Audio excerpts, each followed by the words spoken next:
the man, the myth, the legend, the Chanakya of modern times. Today's chief guest and Honorable Chief Minister of Andhra Pradesh, Sri Nara Chandrababu Naidu Garu, is requested to give the keynote address. Ladies and gentlemen, put your hands together and welcome today's chief guest and Honorable Chief Minister of Andhra Pradesh, Sri Nara Chandrababu Naidu Garu, is requested to address the gathering.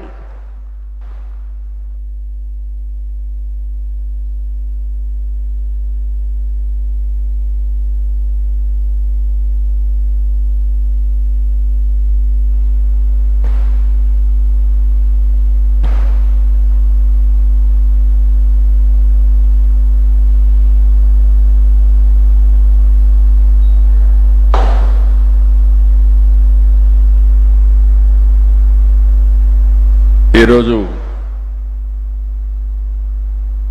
ప్రపంచ జనాభా దినోత్సవం.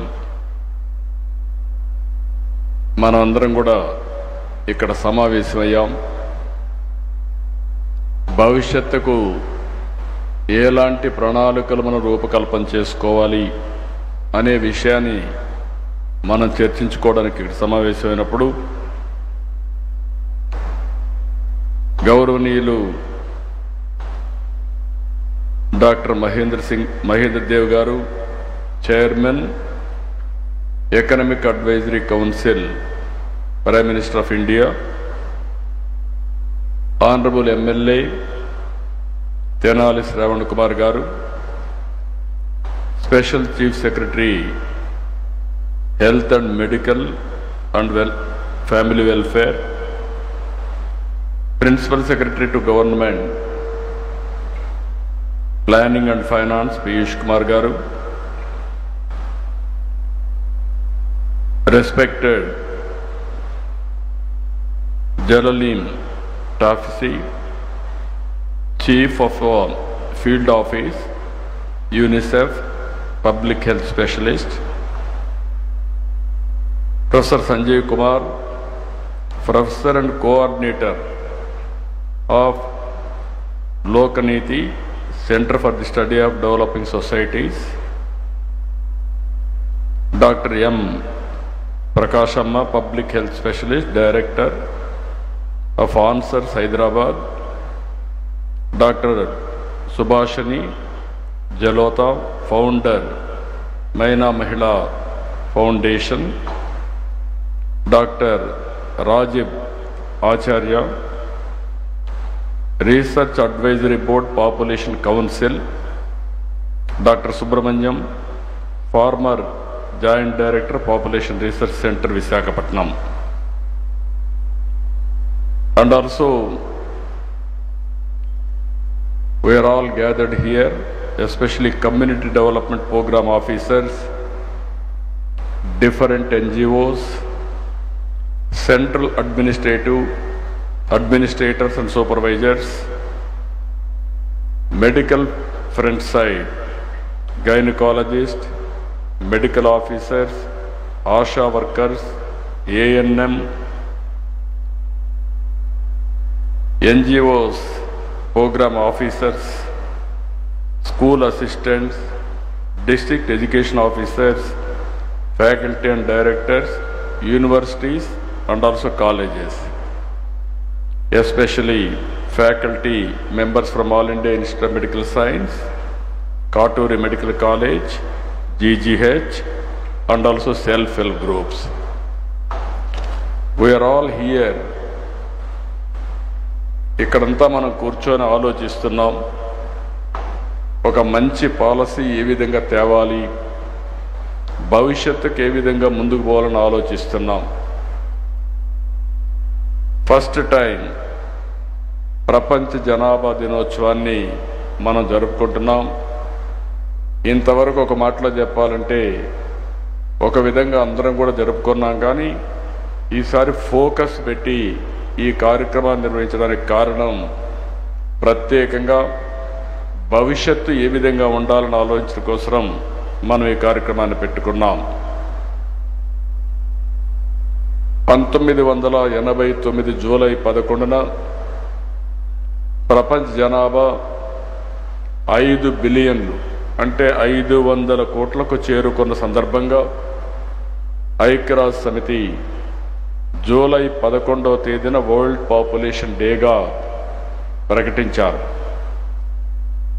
ఆ రోజు ముఖ్యమైన ఉద్దేశం జనాభా సమస్యని, సవాళ్లను చర్చించడానికి, పరిష్కారాలు చూపడానికి, మన భవిష్యత్తు అందించడానికి ఐక్యరాజ్య సమితి ప్రపంచ జనాభా దినోత్సవాన్ని నిర్వహించారు. ఈ సంవత్సరం థీమ్ చూస్తే empowering young people to create the families they want in a fair and hopeful world అనే సబ్జెక్ట్ మీద ఈ సంవత్సరం ఈ జనాభా దినోత్సవాన్ని జరుపుకుంటున్నాం. ఈరోజు మనం ఒకసారి చూసినప్పుడు ప్రపంచంలో 10 నుంచి 24 సంవత్సరాల వయసు ఉన్న వాళ్ళు 1.8 బిలియన్ యంగ్ పీపుల్ ఉన్నారు. ఈ సందర్భంగా నేను మీ అందరికీ తెలుగు మన గురుజాడ అప్పారావు గారి యొక్క కోట్ చేస్తున్నా. దేశమంటే మట్టి కాదోయ్, దేశమంటే మనుషులోయ్ అని ఆనాడే గురుజాడ అప్పారావు గారు చెప్పారు. దీన్ని సునిశ్చితంగా మనందరూ ఆలోచించుకోవాల్సిన అవసరం ఉంది. దేశం అంటే రాష్ట్రాలు, ప్రాంతాలు, పట్టణాలు, సరిహద్దులు, భూభాగాలే కాదు. దేశం అంటే మనుషులు, వారి అవసరాలు, మంచి జీవన ప్రమాణాలు, ప్రజల కష్టాలు, సమస్యల పరిష్కారం. అప్పుడే ఈ దేశానికి ఒక మీనింగ్ ఉంటుంది. ఈరోజు ఈ సందర్భంగా మనం ఇక్కడ కూర్చున్న మనందరం ఒక ఆదర్శంగా ఆలోచించి ఎలాంటి కార్యక్రమాలు చేయాలనో గురుజాడ అప్పారావు గారు చెప్పిన స్ఫూర్తిని అర్థం చేసుకొని ఆ సమస్య ప్రకారం మనం ముందుకు పోవాల్సిన అవసరం ఉంది. ఒకప్పుడు జనాభా అంటే ఎక్కువ జనాభా ఉంది, నీళ్లు పెరగడం లేదు, ఆహారం పెరగడం లేదు, అదే మరిగా ఎయిర్ పెరగడం లేదు, గాలి పెరగడం లేదు, అనేక సమస్యలు వస్తాయని మనందరం కూడా పెరుగుదలపైనే ఫోకస్ చేశాం. కానీ ఈరోజు మనం చూడంగానే నేను కూడా అందులో ఒకడిని. నేను సమైక్య ఆంధ్రప్రదేశ్లో జనాభా నియంత్రణ కోసం ఆ రోజు ఫ్యామిలీ ప్లానింగ్కి ఎక్కువ ప్రోత్సాహాలు ఇచ్చాం. ఒక మాటలో చెప్పాలంటే ఆ రోజు నేను 2 పిల్లల కంటే ఎక్కువ ఉంటే స్థానిక సంస్థల్లో పోటీ చేయడానికి అర్హత లేదని నేనే చట్టాన్ని తీసుకొచ్చాను. ఈరోజు మళ్ళీ వచ్చి జనాభా నియంత్రణ కాదు, జనాభా నిర్వహణ చేయాలి, దీనిపైన మీ సూచనలు ఇమ్మని ఈ సమావేశాలు అడిగామంటే అది మార్పు. ఎవరైనా సరే ఒక్కొక్కసారి కొన్ని పాలసీలు తీసుకొచ్చినప్పుడు ఆ పాలసీలు కానీ తగిన ఫలితాలు రానప్పుడు, పరిస్థితులు మారినప్పుడు మళ్ళీ ఎప్పటికప్పుడు మనందరం కరెక్టివ్ మెజర్స్ తీసుకోకపోతే చాలా సమస్యలు వస్తాయి. ఒకప్పుడు జనాభా అంటే మీరు ఒకసారి చూస్తే చాలా పెద్ద ఎత్తున వేరే దేశాలు జనాభా ఎక్కువ ఉండే దేశాలని చాలా చులకనగా చూసేవాళ్ళు. ఈరోజు మీరు చూస్తే ఎక్కడ జనాభా ఎక్కువ ఉంటే ఆ దేశాలపైన ప్రపంచం మొత్తం ఆధారపడే పరిస్థితి వచ్చారంటే అది జనాభా విశిష్టత అని చెప్పి కూడా నేను మీకు తెలియజేస్తున్నా. జనాభా అనేది భారం కాదు, జనమే అతిపెద్ద ఆస్తిగా భావించే కాలం వచ్చింది. ఇప్పుడు భారతదేశం అగ్రరాజ్యాలతో పోటీ పడుతుంటే మన దేశంలో బలమైన మానవ వనరులే కారణం. ఒకప్పుడు మన యొక్క మనుషుల్ని మనం ఒక్కసారి ఆలోచించుకుంటే ఎక్కువ జనాభా ఉన్నారు, ఈ దేశం అభివృద్ధి అవుతుందని ఆలోచించే పరిస్థితి నుంచి ఆ జనాభాని మనకు ఒక పెద్ద అడ్వాంటేజ్గా మారే పరిస్థితికి వచ్చింది. ప్రపంచంలో మీరు ఒకసారి చూసినప్పుడు ఎక్కువ జనాభా ఉండే దేశం భారతదేశం. 143 కోట్ల జనాభా ఉండే ఏకైక దేశం భారతదేశం. చైనా కూడా కిందికి వెళ్ళిపోయారు, 130 కోట్లకు వచ్చే పరిస్థితికి వచ్చారు. దీన్ని మీరు ఒకసారి చూసినప్పుడు ప్రపంచమంతా కూడా జనాభా తగ్గిపోయే పరిస్థితి వస్తూ ఉంది, బర్త్ రేట్ పడిపోయే పరిస్థితి వస్తూ ఉంది, యువశక్తి క్షీణించే పరిస్థితి వస్తూ ఉంది, వృద్ధులు పెరిగే పరిస్థితి వస్తూ ఉంది. ఏ దేశమైతే ఏజింగ్ ప్రాబ్లమ్స్ వస్తాయో ఆ దేశంలో గ్రోత్ ఆగిపోతుంది. ఇంకొక పక్క మీరు చూస్తే భవిష్యత్తులో చాలా సమస్యలు వచ్చే పరిస్థితి వస్తాయి. అందుకే ఈరోజు మనం అందరం కూడా ఆలోచించుకోవాల్సిన అవసరం ఉంది. ఈరోజు ఒక్కసారి ఫెర్టిలిటీ రేట్ ప్రపంచం అంతా చూస్తే మీకు అవగాహన వస్తుంది.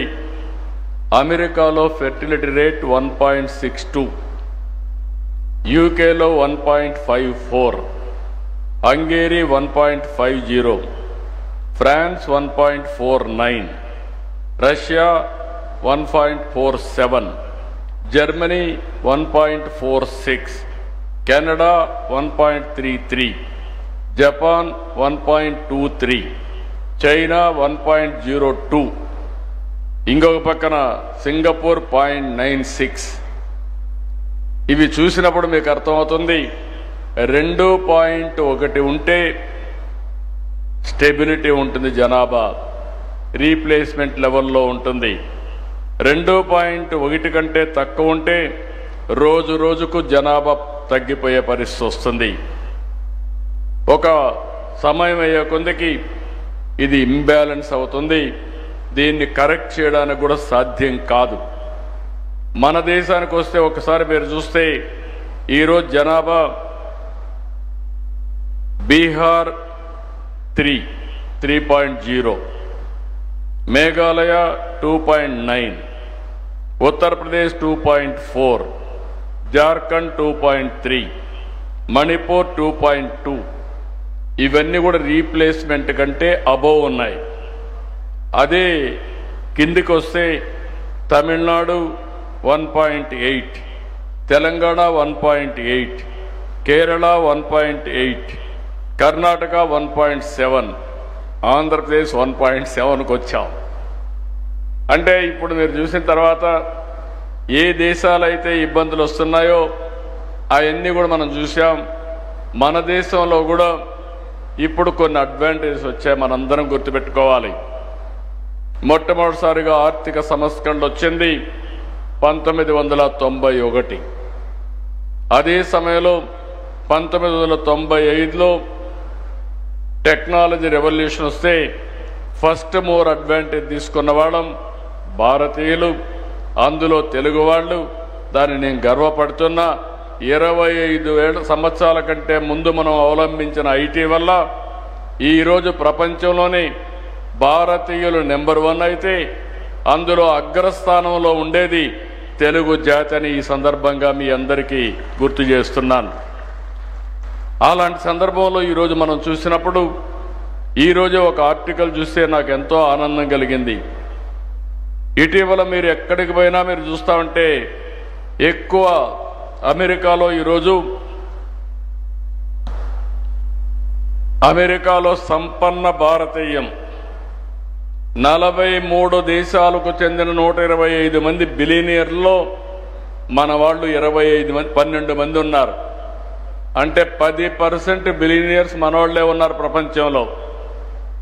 ఇండియాలో ఉండేవాళ్ళు కాదు, అమెరికాలో ఉండేవాళ్ళల్లో వేరే దేశాల్లో కూడా వీళ్లే ఉన్నారంటే ఈరోజు ఏమాత్రం కూడా సందేహం లేదు.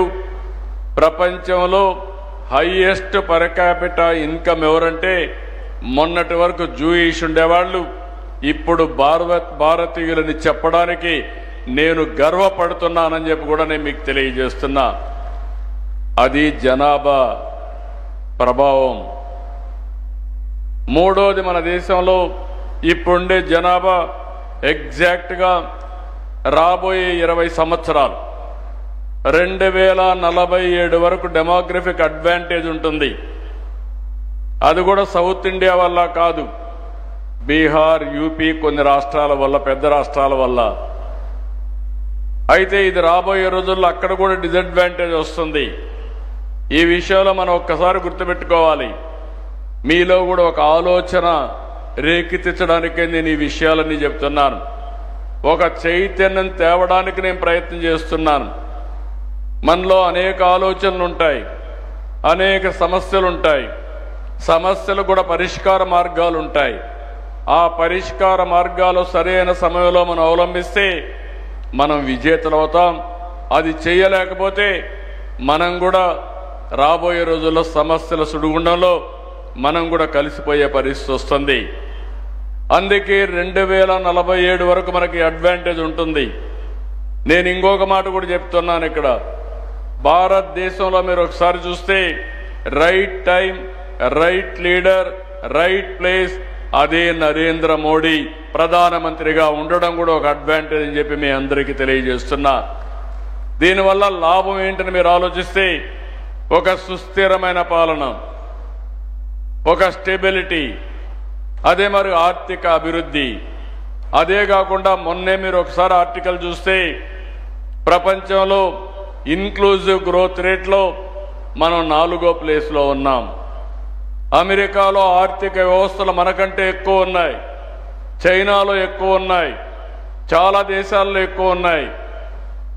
అలాంటి తక్కువ ఉండే దేశంలో 4వ ప్లేస్ భారతదేశం ఉందంటే నేను గర్వపడుతున్నానని చెప్పి కూడా నేను మీకు తెలియజేస్తున్నా. దీన్ని ఇంకా కూడా మనం కరెక్ట్ చేసుకునే అవకాశాలు ఉన్నాయి. ఇప్పుడే ఎకనామిక్ అడ్వైజర్ ఇక్కడ ఉన్నారు ప్రధానమంత్రి గారికి. వారికి ఒకటే విజ్ఞప్తి చేస్తున్నా, మనం తీసుకునే పబ్లిక్ పాలసీలు, మనం తీసుకునే విధానాలు ఆర్థిక అసమానతలు తగ్గించి అందరికీ మెరుగైన జీవన ప్రమాణాలు ఇవ్వగలిగితే అదే నిజమైన స్వాతంత్రం, అదే నిజమైనటువంటి సుస్థిరత. దానికి దోహదం చేసే విధంగా వారు ముందుకు పోవాల్సిన అవసరం ఉంది. ఈరోజు ఇంకొక పక్కన మీరు ఎన్ని చూసినప్పుడు ఈరోజు కొన్ని దేశాలు ప్రోత్సాహాలు ఇస్తున్నారు. నేను ఇప్పుడు చెప్పాను జనాభా తగ్గిపోతా ఉందని. ఈరోజు జపాన్ చూస్తే పిల్లలు స్కూల్ వెళ్ళే వరకు చైల్డ్ కేరే సేవలు అందిస్తుంది, పిల్లల చదువుకు ఆర్థిక సహాయం చేస్తుంది, లేదా పూర్తిగా ఉచిత విద్యను కూడా అందిస్తూ ఉంది. ఫ్యామిలీ ఫ్రెండ్లీ పని విధానాల పేరుతో కుటుంబానికి అనువుగా జాబ్ చేసే విధానాన్ని మార్చే పరిస్థితి తీసుకొచ్చారు. ఇప్పుడు కూడా మన వాళ్ళు చాలా మంది సజెషన్ ఇచ్చే పరిస్థితికి వచ్చారు. ఎక్కువ మంది పిల్లలుంటే ఇల్లు కట్టుకోవడానికి ఆర్థిక సహాయంతో పాటు తక్కువ రెంట్తో అద్దెకు కూడా ఇండ్లు ఇచ్చే పరిస్థితికి వచ్చారు. ఇంకొక పక్క దక్షిణ కొరియా మీరు ఒకసారి చూస్తే పిల్లలు కన్న వారికి నెలవారీగా ప్రత్యక్ష నగదు బహుమతులు ఇస్తున్నారు, వివాహం కాన్పులకు సహాయం చేస్తున్నారు, ఐవీఎఫ్ గర్భధారణకు ఆర్థిక సహాయం చేస్తున్నారు. సింగపూర్ను చూస్తే బేబీ బోనస్ స్కీమ్ కింద పుట్టిన ప్రతి శిశువు కోసం కొంత డబ్బుల్ని బహుమానంగా ఇస్తున్నారు. పిల్లలు కనే వారికి మ్యాథ్స్ సేవింగ్స్ కింద ప్రభుత్వ సొమ్ము కూడా ఇచ్చి పిల్లల ఖాతాలో అకౌంట్లు వేస్తున్నారు. ఫ్రాన్స్లో చూస్తే చైల్డ్ అలవెన్స్ కింద 2 లేదా అంతకంటే ఎక్కువ పిల్లలున్న కుటుంబాలకి ప్రత్యేక ప్యాకేజీలు ఇస్తున్నారు. ఫ్రెండ్లీ వర్క్ పాలసీల కింద మహిళల్ని పని సమయాలు కుటుంబానికి అనుగుణంగా మార్పులు తీసుకొచ్చారు. రష్యా రెండవ బిడ్డను కంటే పెద్ద మొత్తంతో నగదు అందజేసే పరిస్థితికి వచ్చారు. ఫ్రీ హెల్త్ కేర్ కింద గర్భిణీలకు ఉచిత వైద్య సదుపాయం ఎన్ని కల్పిస్తున్నారు. హంగేరీ 4 లేదా అంతకంటే ఎక్కువ మంది పిల్లలుంటే కుటుంబాలకు జీవితాంతం ఆదాయ పన్ను రద్దు చేస్తున్నారు. పెద్ద కుటుంబాలకు ఉచితంగా కార్లు పంపిణీ చేస్తున్నారు. ఈరోజు చైనా చూస్తే 12 లక్షలు, 2 మంది కంటే 2 పిల్లలుంటే 12 లక్షలు డబ్బులు నగదు సహాయం చేసే పరిస్థితికి వచ్చారు. మన కరెన్సీతో కంపేర్ చేసుకుంటే ఈరోజు మనం కూడా ఒకటి గుర్తుపెట్టుకోవాల్సిన అవసరం ఉంది. 143 కోట్ల జనాభా ఉన్నాం కాబట్టి మన జనాభా ఎక్కువ ఉందని మీరు ఆలోచిస్తే రాబోయే రోజుల్లో జనాభా తగ్గిపోయినప్పుడు మనం జనాభా పెంచడం అసాధ్యం. ఒక ఎకనామిక్ స్టూడెంట్గా నేను చెప్తున్నాను. మహేంద్ర దేవ్ గారు కూడా ఉన్నారు, ఆయన కూడా ఎకనామిక్ పర్సన్. ఆయన కూడా ఎప్పుడు కూడా అభివృద్ధి జనాభా పెరుగుదల రెండు కాంట్రడిక్షన్స్. అభివృద్ధి జరుగుతూ ఉంటే జరిగినప్పుడు అనేక సమస్యలు వస్తూ ఉంటాయి. ఇప్పుడే మీరు ఒపీనియన్ తీసుకుంటే చూశారు, చాలా ఇంట్రెస్టింగ్గా చాలా ఒపీనియన్స్ వచ్చాయి, ప్రాక్టికల్గా కూడా సజెషన్స్ ఇచ్చారు. ఇక్కడ మీరు చూస్తూ ఉంటే ఎంతమంది పిల్లల్ని, how many children do you think is idol for a family in Andhra Pradesh అంటే టుడేస్ రిలవెన్స్ అంటే 67.41% ఇద్దరుండాలని. అదే సమయంలో ఒకరే ఉండాలని 12.34, ముగ్గురుండాలని 19.88. మీ అభిప్రాయాలు చూసిన తర్వాత ఇదే జరిగితే కరెక్ట్గా 2+ ఉంటుంది జనాభా, ఫెర్టిలిటీ రేట్ పెరుగుతుంది. దీనివల్ల జనాభా సమస్య రాదు, నిర్వహణ పర్ఫెక్ట్గా జరుగుతుంది. దీన్ని అమలు చేయాలంటే మాత్రం ఇంకా మన దగ్గర సొల్యూషన్ కూడా లేదు. ఒకవేళ మనం ఏ పాలసీలు ఇచ్చినా అవి ఏ విధంగా తీసుకుంటారనేది టెస్ట్ చేస్తేనే ప్రూఫ్ ఆఫ్ కాన్సెప్ట్ వస్తుంది. ఇంకో పక్కన మీరు చూస్తే, are you aware that the overall young population in Andhra Pradesh is decreasing and there are fewer children being produced? అంటే ఎస్ అని 79.38. యంగర్ కపుల్ వీళ్ళందరూ కూడా జనాభా వద్దనుకుంటున్నారని 79%, 80% వచ్చింది. కాదనే వాళ్ళు 20% ఉన్నారు. ఈ మైండ్ సెట్ మార్చాలంటే చాలా సమస్యలు ఉంటాయి. కానీ వాస్తవంగా రియాలిటీ ఈరోజు ఆర్గనైజేషన్ ఫౌండేషన్ కూడా ఇంత మునిపే మాట్లాడినప్పుడు చెప్పారు. ఈరోజు అనేక సమస్యలు మనం చూస్తున్న ఇంట్లో కూడా ఆ విషయాలు కూడా వస్తాను. ఇంకొక పక్కన చూస్తే, what do you think is the reason for a decreasing young population? Migration away from the state. ఇంకొక పక్కన మీరు చూస్తే దగ్గర మైగ్రేషన్ వచ్చి 20%, ఇంకొక పక్కన 28%. ఇంకొక పక్క young people do not want get married అనేది 20% వస్తూ ఉంది. ఇలాంటివి చూసినప్పుడు దీన్ని ఏ విధంగా మనం అధిగమించగలుగుతామని ఆలోచించాల్సిన అవసరం ఉంది. What is the biggest challenge for couples who are all planning to have more than one child? అంటే ఇందులో కరెక్ట్గా రాల, హై చైల్డ్ రేరింగ్ ఎక్స్పెండిచర్, ఎడ్యుకేషన్కి, ఇండ్లకు, హెల్త్ కేర్కి ఎక్కువ ఖర్చు అవుతుంది. కాబట్టి మేము భరించలేమని చెప్పేవాళ్ళు హైయెస్ట్ 418 మంది వచ్చారు. నో స్టేబుల్ ఇన్కమ్ ఆర్ ఉద్యోగం ఏదైనా కానీ 337. ఈ రెండే ప్రధాన కారణాలుగా కనపడొస్తున్నాయి. ఈ రెండు ప్రధాన కారణాలు అయినప్పుడు దీన్ని అధిగమించాలంటే inclusive growth rate, better living standards తప్ప వేరే మార్గం లేదు.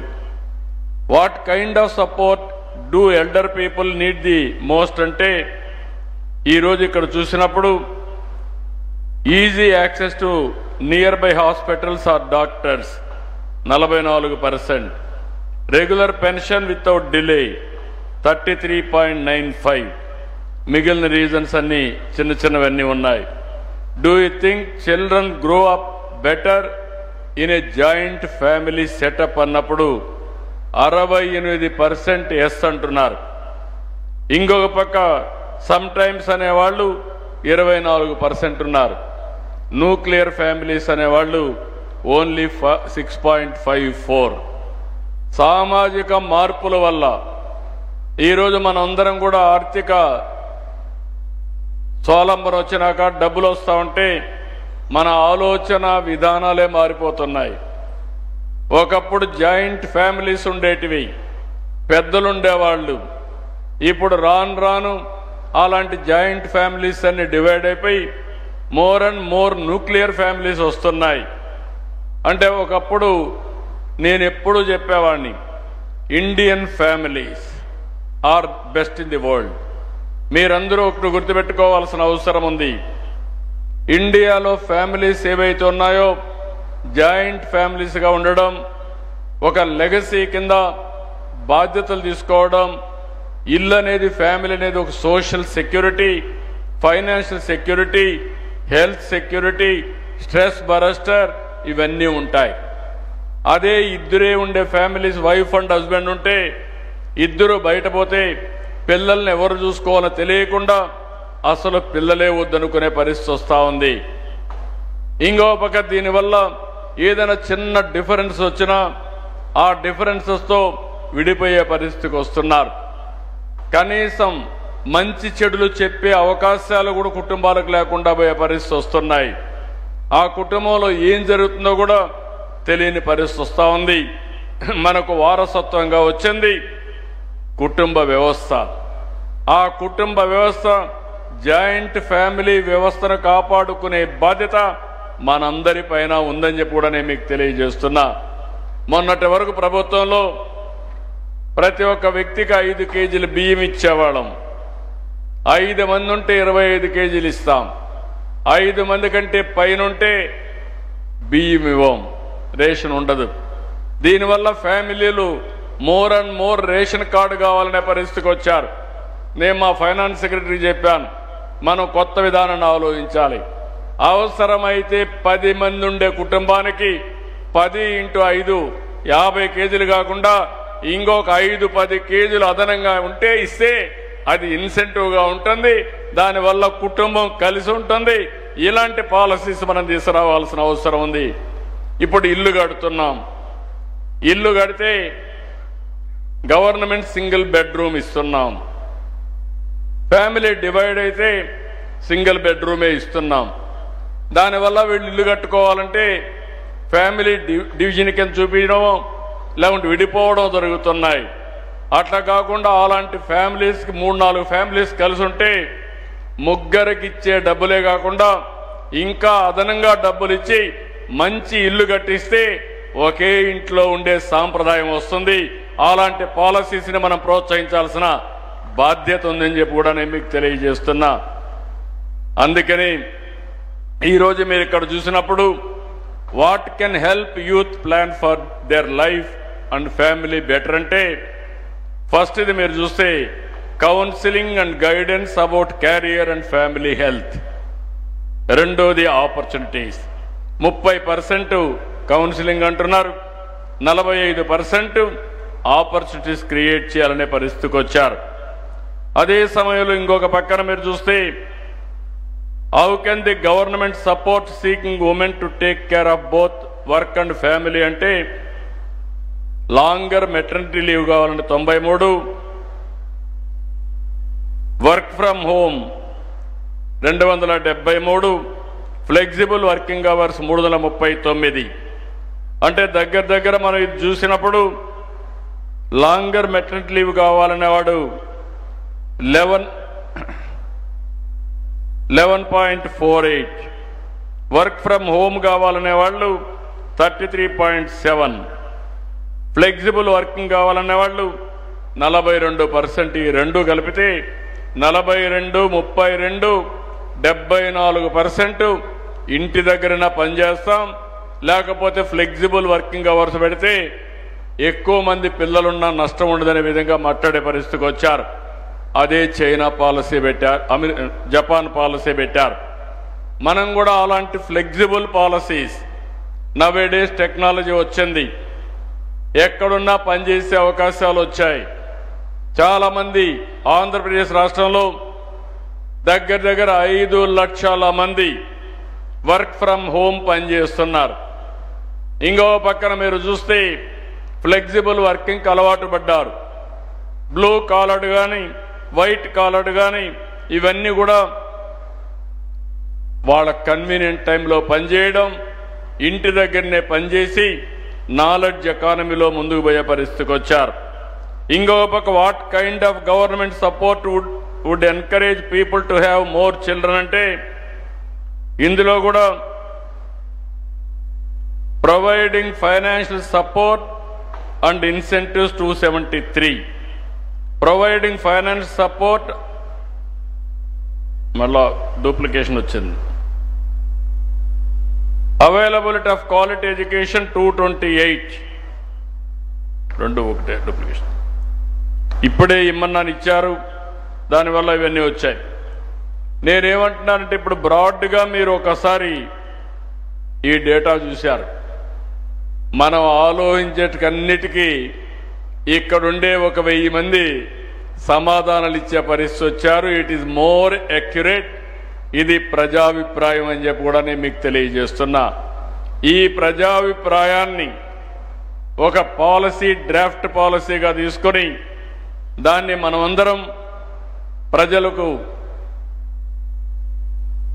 ప్రవేశపెట్టి వాళ్ళు ఇచ్చే ఒపీనియన్స్ కూడా తీసుకొని రాబోయే రోజుల్లో ఫస్ట్ టైం మీ అందరికీ నేను విజ్ఞప్తి చేస్తున్నా, ఈరోజు ఒక మంచి పాలసీని మనం తీసుకొస్తాం. కంట్రీలో first time one of the best policy తీసుకొచ్చే బాధ్యత ప్రభుత్వ అధినేతగా, ముఖ్యమంత్రిగా నేను తీసుకుంటా. దీన్ని జయప్రదం చేసే బాధ్యత మీరందరూ తీసుకోవాల్సిందిగా మిమ్మల్ని అందరినీ కోరుతున్నా. ఎందుకంటున్నానంటే ఈరోజు మితిమీరిన నియంత్రణ వల్ల చాలా నష్టపోయాం. నేను ఇప్పటికే కొన్ని పాలసీలు మార్చాను. 2 పిల్లల కంటే ఎక్కువ ఉంటే స్థానిక సంస్థల్లో పోటీ చేయడానికి వీల్లేదని పెట్టిన పాలసీ మార్చి రాబోయే రోజుల్లో అవసరమైతే 2 కంటే తక్కువ మంది పిల్లలుంటే వాళ్ళు పోటీ చేయడానికి అర్హత లేదని ప్రజాభిప్రాయ ప్రకారం పెట్టే పరిస్థితి వస్తుంది. అదే మాదిరిగా ఒకప్పుడు ఒక బిడ్డకే ఆర్థిక సహాయం చేసే పరిస్థితి ఉంటే ఈరోజు నేను తీసుకునేది ఎంతమంది పిల్లలున్నా అందరికీ తల్లికి వందనం కింద 15,000 రూపాయలు ఇస్తామని చెప్పి ఇచ్చాం. దీనివల్ల మీరు ఒక్కసారి చూస్తే పిల్లలు ఎక్కువ ఉంటే తల్లిదండ్రులదే బాధ్యత కాదు, కుటుంబాందే బాధ్యత కాదు. భవిష్యత్తు కోసం ప్రభుత్వం కూడా కలిసి పనిచేస్తాం. ఎక్స్పెండిచర్లో కూడా షేరింగ్ చేస్తాం.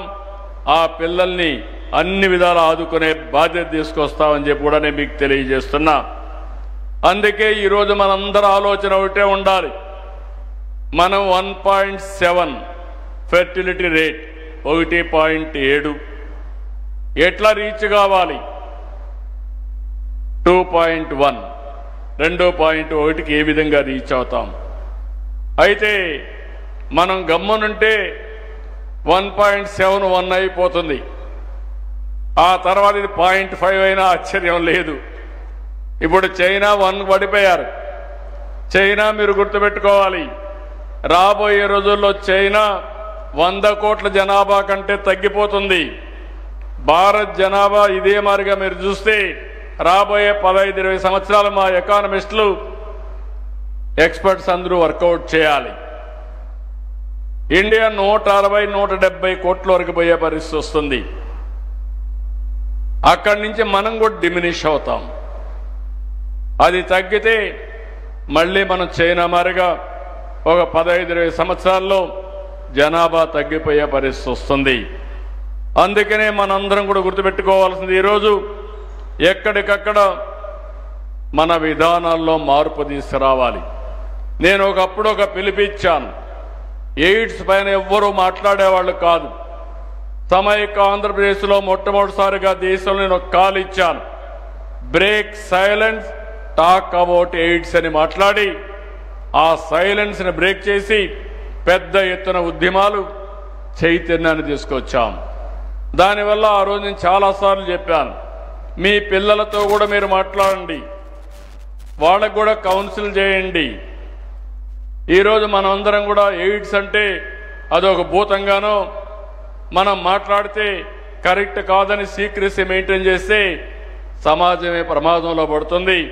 కాబట్టి మాట్లాడాలని అసెంబ్లీలో మాట్లాడి అనేక సార్లు పెద్ద ఎత్తున చర్చ చేస్తే ఎయిడ్స్ని నియంత్రణ చేయగలిగాం. ఈరోజు నేను ఆలోచించేది ఒకటి, ఈరోజు సౌత్ ఇండియాలో పెద్ద చర్చ జరుగుతూ ఉంది. రేపు రాబోయే రోజుల్లో పార్లమెంట్ సీట్లు పెరుగుతాయి, ఇక్కడ జనాభా తగ్గిపోయింది, దానివల్ల మా సీట్లు కూడా తగ్గిపోతాయి, రిలవెన్సే కోల్పోతామని. కానీ ఇక్కడ ఒక విషయం మనం గుర్తుపెట్టుకోవాలి, ఎక్కడైతే మనుషులు తక్కువ ఉంటారో, ఎక్కడైతే సమర్థవంతంగా పనిచేయలేకపోయినప్పుడు అవసరాల కొద్ది వేరే ప్రాంతాల నుంచి మైగ్రేషన్ వస్తారు.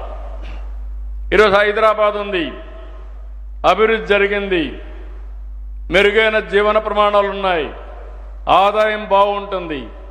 దేశంలో ఉండే వాళ్ళందరూ హైదరాబాద్కి మైగ్రేట్ అవుతున్నారు. ఒకప్పుడు అమెరికా ఉంది, అవకాశాలు మెండుగా ఉన్నాయి, అందుకే ఇండియా నుంచి అమెరికాకి ఎక్కువ వెళ్ళారు. ఎవరైతే నాలెడ్జ్ ఉందో ఆ నాలెడ్జ్ వర్కర్స్ అంతా అమెరికాకు పోయే పరిస్థితి వచ్చింది, ఇది సహజం. ఇంకో పక్కన మన దేశంలో జనాభానే తగ్గిపోతే ఇటీవల నేను చూశాను. ఒకప్పుడు జనాభా జపాన్ అయితే భారతీయుల్ని పెద్దగా ఎంకరేజ్ చేసేవాళ్ళు కాదు, ఇప్పుడు వాళ్లే మన వాళ్ళు కావాలని అడిగే పరిస్థితికి వచ్చారు. నర్సెస్ కానీ డాక్టర్స్ కానీ అదే సమయంలో స్కిల్డ్ లేబర్ కానీ ఇలాంటి అడిగే పరిస్థితికి వస్తున్నారు. ఒక జపానే కాదు, ఇంకో పక్క జర్మనీ కానీ చాలా దేశాలు అడిగే పరిస్థితి వస్తున్నాయి. అయితే ఈరోజు నేను చెప్పింది, ఒకప్పుడు నాకు కూడా చాలా సమస్యగా ఉండేది. నేను జనాభా నియంత్రణ చేయాలన్నప్పుడు నాకు సైంటిస్టులు కానీ ఎక్స్పర్ట్స్ కానీ ఒకే మాట చెప్పారు, ఇది అసాధ్యం. మీరు జనాభా నియంత్రణ చేయాలంటే అనేక విషయాలు మీరు కరెక్ట్ చేయాలని చెప్పారు. ఒకటి ఫిమేల్ లిటరసీ, మహిళలందరూ బాగా చదువుకోవాలి. రెండోది పేదరిక నిర్మూలన, మూడోది జనాభా నియంత్రణ. ఈ మూడు కలిసి సాధ్యమని చెప్పారు. నేను ఆ రోజు ఒకే మాట చెప్పాను, ఒక్కొక్కసారి మూడు ఒకటేసారి చేయాలంటే సాధ్యం కాదు. మొట్టమొదటిసారిగా జనాభా నియంత్రణ చేద్దాం, తద్వారా రెండు కూడా పెంచుతామని చెప్పి ముందుకు పోయాం, సక్సెస్ అయ్యాం. ఈరోజు చాలామంది ఇక్కడికి వచ్చినప్పుడు కొన్ని పాలసీలు ఇచ్చారు, చాలా విషయాలు మాట్లాడారు. న్యూక్లియర్ ఫ్యామిలీస్ వల్ల ఈ సమస్యలు వస్తున్నాయి. ఇంకొక పక్క వచ్చే ఆదాయం తక్కువ ఉంది. రెండోది మగవాళ్ళు కూడా ఏదో పిల్లలు పెంచడం మహిళల రెస్పాన్సిబిలిటీ అనే విధంగా చాలామంది మాట్లాడుతున్నారు. మగవాళ్ళు కూడా ఇంటి పనులు షేర్ చేసుకోవాలనేది ఈరోజు చాలామంది కూడా డిస్కషన్కి వచ్చేది, ఇది వాస్తవం కూడా. నేను ఒకప్పుడు మీరు గుర్తుపెట్టుకోవాలి, నేను ఎప్పుడు కూడా మహిళా పక్షపాతిని, ఇప్పుడే కాదు మొదటి నుంచి కూడా. ఒక మాటలో చెప్పాలంటే మహిళలకు న్యాయం చేసిన పార్టీ, మహిళా శక్తిని గుర్తించిన పార్టీ తెలుగుదేశం పార్టీ, నందమూరి తారక రామారావు గారు. ఫస్ట్ టైం ఆస్తిలో సమాన హక్కు తీసుకొచ్చాడు. అంత మునుపు ఆడవాళ్ళకైతే ఆస్తిలో సమాన హక్కు లేదు, పెళ్లి చేసి బయట పంపించేసేవాళ్ళు. రెండో చదివించేవాళ్ళు కాదు, మగ పిల్లవాడే చదివించి ఆడపిల్ల అయితే పెంచి పెళ్లి చేసే బాధ్యత తీసుకునేవాళ్ళు. అక్కడి నుంచి మహిళా యూనివర్సిటీ పెట్టింది నందమూరి తారక రామారావు గారు. ఆ తర్వాత నేను వచ్చిన తర్వాత ఇంటికే పరిమితమైన ఆడబిడ్డల్ని డాక్రా సంఘాలు పెట్టి, మెప్మా సంఘాలు పెట్టి మీ ఆదాయం పెంచాలని, మీ పరపతి పెంచాలనే ఉద్దేశంతో ముందుకు పోయాను. ఎన్నో చేయలేకపోయాం. కానీ ఈరోజు మీరు చూస్తే ఆ రోజు పెట్టిన డాక్రా సంఘాలు ఇప్పుడే కాదు భవిష్యత్తు కూడా బ్రహ్మాండంగా పనిచేసే పరిస్థితి వచ్చిందంటే అది మహిళల్లో ఉండే ఆలోచన విధానం. నేను ఈరోజు పెట్టలేదు, సమైక్య ఆంధ్రప్రదేశ్లో దేశంలో మొట్టమొదటిసారిగా వంట గ్యాస్ సిలిండర్లు ఇచ్చాను. మా తల్లి కష్టాన్ని నేను చూశాను. మా తల్లి ఒకప్పుడు వంట చేయాలంటే కట్టెల పొయ్యితో చేసి బయట వస్తే కళ్ళల్లో నీళ్లు వస్తామంటే అవి చూసినప్పుడు నాకు అనిపించేది ఎంత కష్టపడుతున్నారని. కడుపులోకి పొగబోయేది. అది చూసిన తర్వాత నేను ఆలోచించాను, నా ఆడబిడ్డలు ఎవ్వరికీ ఇలాంటి పరిస్థితి రాకూడదని దేశంలో మొట్టమొదటిసారిగా వంట గ్యాస్ సిలిండర్లు ఉచితంగా ఇప్పించి ప్రోత్సహించింది తెలుగుదేశం ప్రభుత్వం అని చెప్పి నేను మీకు తెలియజేస్తున్నా. అప్పుడు జోక్ కింద నేను చెప్పేవాడిని, నిన్నటి వరకు వంట చేయడం కష్టం, ఇప్పుడు గ్యాస్ వచ్చింది, మగవాళ్ళు మీరు కూడా సహకరించండి, మీరు కూడా వంట చేసి నేర్చుకోండి, తప్పు లేదు. దీనివల్ల మీకు కూడా ఒకసారి స్ట్రెస్ బరస్ట్గా పనిచేస్తుంది. ఆడబిడ్డలు డబ్బులు సంపాదించడానికి బయట పోతే మీరు ఇంటి దగ్గర వచ్చినప్పుడు ఒక కాఫీ పెట్టి ఇవ్వండి, చాలా వరకు ఉపయోగపడుతుందని ప్రోత్సహించాను. ఇప్పుడైతే 3 గ్యాస్ సిలిండర్లు ఉచితంగా ఆడబిడ్డలకు ఇస్తున్నారు. ఒకప్పుడు మీరు చూస్తే కాలేజీల్లో సీట్లు చాలా ప్రత్యేకంగా ఉద్యోగాలు కూడా వచ్చేటివి కాదు. ఆ రోజు నేను ఆలోచించాను, ఆడబిడ్డల్ని ప్రోత్సహించాలని 33% ఉద్యోగాల్లో కాలేజీల్లో సీట్లు పెట్టాం, రిజర్వేషన్ చేశాను. కొంతమంది అన్నారు, మేము చదువుకోవాలంటే సీట్లు రావు కదా, 33% రిజర్వేషన్ ఉన్నాయి, మెరిట్లో వస్తారు, 50-60% వస్తారంటే లాట్ ఆఫ్ బ్యాక్లాగ్ ఉంది, మీరందరూ ముందుకు పోయారు. ఇప్పుడు మీరు కొంతవరకు నియంత్రణ చేసి ఆడబిడ్డలు చదువుకుంటే మంచిదే అన్నాను. ఆ ఒక్క పాలసీతో ఈరోజు చూస్తే వరకట్నాలు లేవు, భార్యాభర్తలపైన వివక్షత లేదు. ఈరోజు ఇంకొక మాటలో చెప్పాలని, నాలెడ్జ్ ఎకానమీలో ఐటీలో మీరు చూస్తే నేను ఎవరు వచ్చినా భార్యాభర్త ఇద్దరు ఐటీలో ఉంటారు.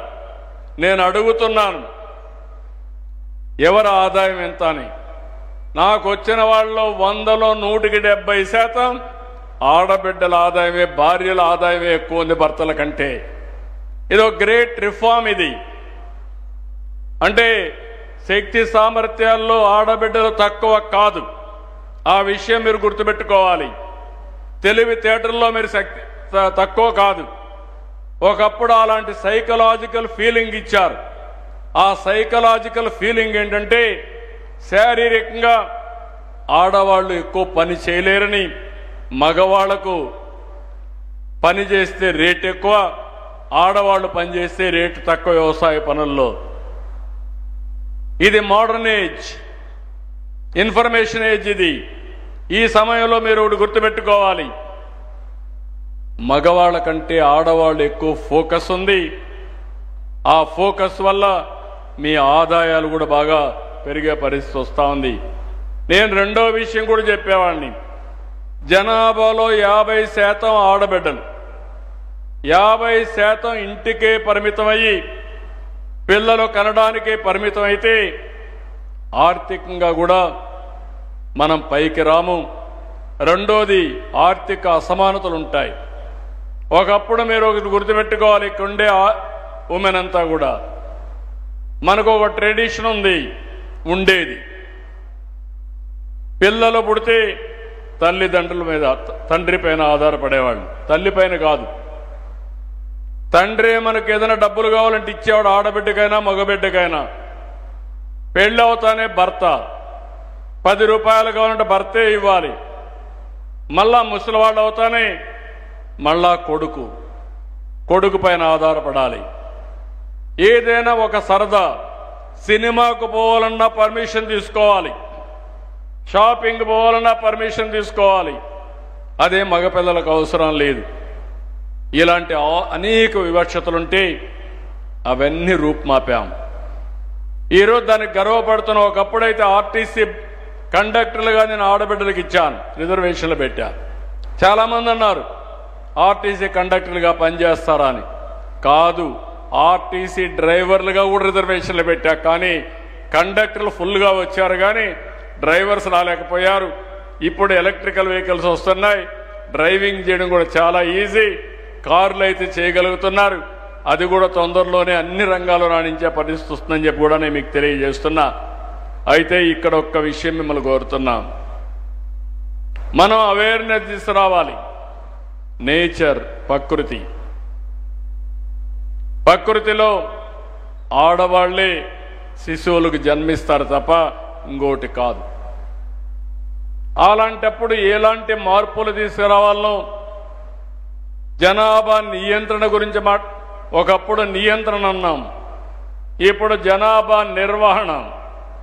ఇందులో అందరూ కూడా భాగస్వాములు కావాలి. మగవాళ్ళు కూడా షేర్ చేసుకోవడం, ఎకనామిక్ సపోర్ట్ ఇవ్వడం, చైల్డ్ కేర్ సపోర్ట్ పెట్టడం, గవర్నమెంట్ కూడా పాలసీస్ మార్చడం, న్యూట్రిషన్ కూడా బ్యాలెన్స్ చేయడం, ఇలాంటి ఒకటి రెండు కాదు. ఈరోజు డ్రాఫ్ట్ పాలసీ వస్తుంది. ఆ డ్రాఫ్ట్ పాలసీ అయిన తర్వాత ఏం చేయాలనో ఆలోచిస్తామని చెప్పి కూడా మీకు తెలియజేస్తున్నా. ఇంకో పక్క ఉమ్మడి కుటుంబాలు మళ్ళీ రావాలి. దానికి కూడా మనం ఏం చేయగలుగుతామో మనందరికీ తెలుసు. కుటుంబం అనేది ఒక భద్రత. మనం ఎంత కష్టపడి ఇక్కడ పనిచేసినా సాయంత్రం ఇంటికెళ్ళి భార్య భర్త ఇంట్లో ఉండే పెద్దలు పిల్లలతో కూర్చొని ఒక కాఫీ తాగితే మనకుండే కష్టాలన్నీ తీరిపోతాయి. మనకేదైనా డౌట్ వస్తే మన కుటుంబ సభ్యులతో మాట్లాడుకుంటే మనకు క్లారిటీ వస్తుంది. ఇంకో పక్క ఒక హెల్త్ సెక్యూరిటీ, ఎవరికైనా బాగాలేకపోతే నా కుటుంబ సభ్యులు ఉన్నారు చూసుకుంటారని ఒక భరోసా వస్తుంది. రేపు ఏదైనా నాకు అనారోగ్యం వచ్చినా ఇంకొకరున్నారు, వాళ్ళు మమ్మల్ని చూసుకుంటారు, హాస్పిటల్ తీసుకుపోతారని భరోసా వస్తుంది. ఇలాంటివి రావాలంటే మనందరం గుర్తుపెట్టుకోవాల్సింది మళ్ళీ ఉమ్మడి కుటుంబ విధానానికి, పెద్ద కుటుంబాలకి మనం దోహదం చేయాల్సిన అవసరం ఉంది. ప్రభుత్వ పరంగా పాలసీలు అవి కూడా తీసుకొస్తామని చెప్పి కూడా నేను మీకు తెలియజేస్తున్నా. ఇవన్నీ కూడా నేను ఒకటే మిమ్మల్ని అందరినీ కోరుతున్నా, ఈరోజు భవిష్యత్తుకు రూపకల్పన చేయడానికి ఇక్కడ సమావేశమయ్యాం. అన్నింటికంటే ముఖ్యంగా జనాభా, పాపులేషన్.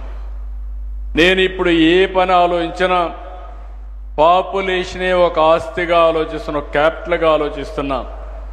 నిన్నటి వరకు అందరూ ఆలోచించేది జనాభా ఒక భారం కాదు, జనాభా అనేది ఒక క్యాపిటల్ కింద ఆలోచించి కొంతమంది ఆలోచిస్తున్నారు భూమి ఉంటే అది పెద్ద ఆస్తి అని, డబ్బులుంటే అది పెద్ద ఆస్తి అని. అట్లా కాకుండా ఏ ఇంట్లో అయితే కుటుంబ సభ్యులు ఎక్కువ ఉంటారో వాళ్ళని ఒక ఆస్తిగా తీసుకొని, ఒక క్యాపిటల్గా తీసుకొని మనం దానిపైన పెట్టుబడి పెట్టగలిగితే భవిష్యత్తు మందే అని చెప్పి నేను మీకు తెలియజేస్తున్నా. ఈరోజు సవ్యంగా అన్ని జరిగితే ప్రపంచం మొత్తం జనాభా తగ్గే ఈ సమయంలో మనం కానీ జనాభా కరెక్ట్గా నియంత్రణ చేయగలిగితే, ఎక్కడ నిర్వహణ, నియంత్రణ కాదు జనాభా నిర్వహణ చేయగలిగితే 175 కోట్లు భారతదేశ జనాభా ఉందనుకుంటే ఇప్పుడు 4 కోట్లే ప్రపంచం అంతా ఉన్నారు. రేపు 6 రెట్లు అంటే 24 కోట్లు, 25 కోట్లు వేరే దేశాలకు వెళ్ళిపోతే ఆ దేశాల అవసరాలు వీళ్ళు తీర్చగలిగితే ఏ విధంగా ఉంటారో ఒక్కసారి మీరు చూడండి.